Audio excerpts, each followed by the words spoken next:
Ladies and gentlemen, the American Jerry Bulldog Nation, welcome to the Eric Deters Show. Got some fun stuff. Kamala does a town hall in Las Vegas, which is a complete disaster. I mean, just more, every time she tries, see, she's trapped. She's incompetent, lack of substance, so they hide her. Then that hurts her. So then she tries to go out. She's like in quicksand. Hysterical. Ted Cruz numbers have gone up in Texas. This is great news. We're talking in Montana, Ohio, every place. It's looking good for the Republicans in the United States Senate. TD Bank, $3 billion fine, money laundering for drug cartels. Wow. Now, here's what pisses me off. Is a single bank executive going to go to jail for 30 days, for a year, 6 months? No. Trump's internal polling shows him winning every swing state, and they released that. This is really important for me to point out to you. These kind of John McLaughlin's his main pollster. I've met him down in Mar-a-Lago. Internal polling is the most important polling. Why? It's the most accurate because the campaigns know exactly what they want and what they're doing. And let me tell you what campaigns do too, internal polling. They're not lying to themselves. They want the most accurate polling so they can act accordingly. There's no games there. They usually hold the numbers to themselves unless it's a benefit to release them. At this stage in the game, 25 days out, it's smart to release those numbers because it inserts panic into the other side, and when they panic, they make more mistakes. And I'll guarantee you that Kamala Harris's internal polling is showing the same thing. Ron Desantis gave a great report about the aftermath of Hurricane Milton. And I love the way that he took on Wall Street. Wall Street estimates about $60 billion. He goes, how the hell do they know? Rest in peace, Ethel Kennedy, 96 years old, the matriarch of the Kennedy family, Robert Kennedy's wife, mother of 11 children, including Robert F. Kennedy Jr. She endured a lot. Parents died in a plane crash, Roger, right? You know, parents died in a plane crash. Husband assassinated. Brother-in-law assassinated. She lost a couple sons to weird things. One, I think, was to drugs. One was a skiing accident. I mean, just terrible. Inflation is going back up. Bad time for Harris on that. 5,700 people, kids, apparently have had trans surgeries from 2019 till now. 5,700 trying to change their gender. Sad. Trump's outworking Harris. This is another thing I called. I told you, he did it to Hillary. He's doing it to Kamala Harris. Walz and Harris are lazy, do-nothing politicians. Trump and Vance are workhorses. They will do 4 and 5 events compared to 1 of Kamala Harris. And what do you think that's going to do to the outcome in the get out the vote?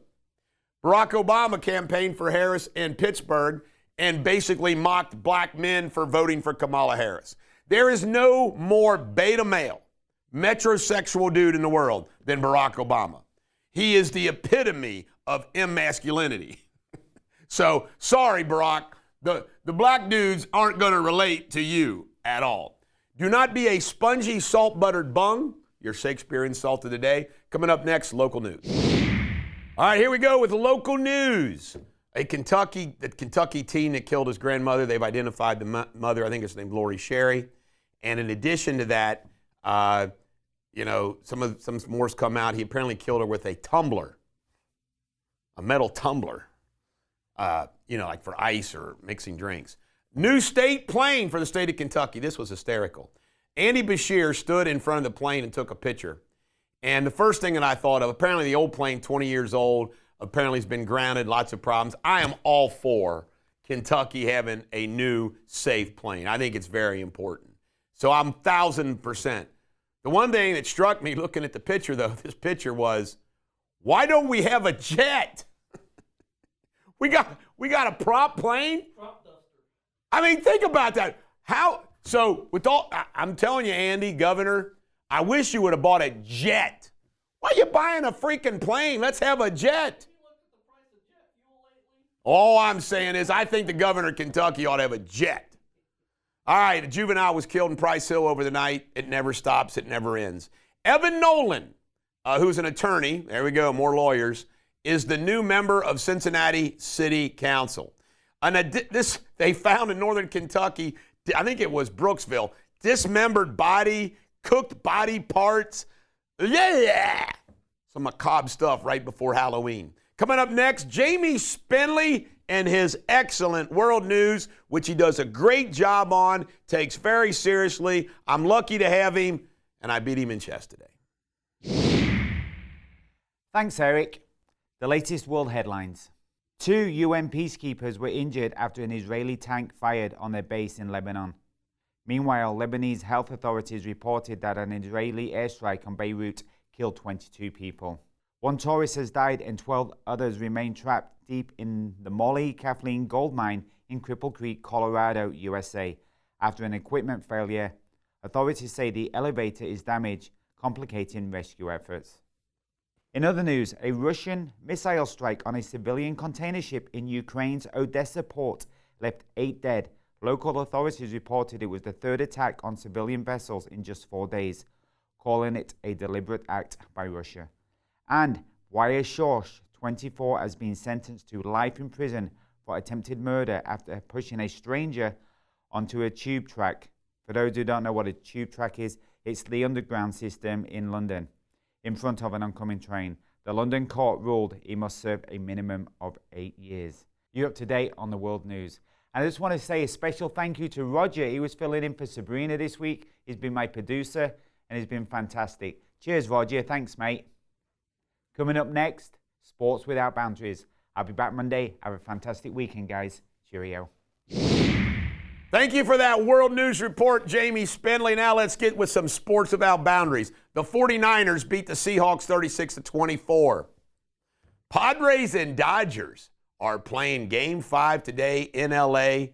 We'll see if the Dodgers can pull it out. I predict they will. Yankees 3, Royals 1. The Yankees are back in the National League pennant competition. They haven't been to the World Series in 15 years. Guardians 5, Tigers 4. They play Game 5 Saturday. Bengals Giants, Sunday Night Football. Check it out. Lots of great college football games on tomorrow, including Texas and Oklahoma. And Jonathan India is going to have surgery on his ankle. Let's hope he gets back up. I'm excited about the Reds. It seems like every year. I haven't been excited about the Reds until the last 3 years. I took those other years off. There are 4 100 losing seasons. I didn't pay attention to them. But new manager, great young talent. I'm looking forward to watching the Reds next year. This is the Bulldog. Every dog has their day. Coming up next, Pop Culture. All right, here we go with Pop Culture, the last segment of our show. P. Diddy's trial is going to be set in May. It'll never happen. There's too much going on. But it looks like May's the first date. And I love this. Eddie Griffin says he's voting for Trump. And he's like, why would anyone vote for Kamala Harris? And remember what I said, that when our country is going to be wonderful, I've always said this, is when black men call it straight up instead of it always being about race. And Trump's succeeded in doing that. You got people like Eddie Griffin looking at Trump, Kamala Harris, and saying, nah, I don't think so. You know? Because let's face it, we'll vote for blacks. It's not an issue for whites. And what we need blacks not having a problem voting for white. By the way, the most qualified, I'm not talking about a Nimrod, So the world's getting better, Roger. Well, you hear where Obama calls out black guys? Right. Why? If you did that, you would be called a racist. Yeah, well, he's a metrosexual. This is the Bulldog. Every dog has their day. You have a great weekend.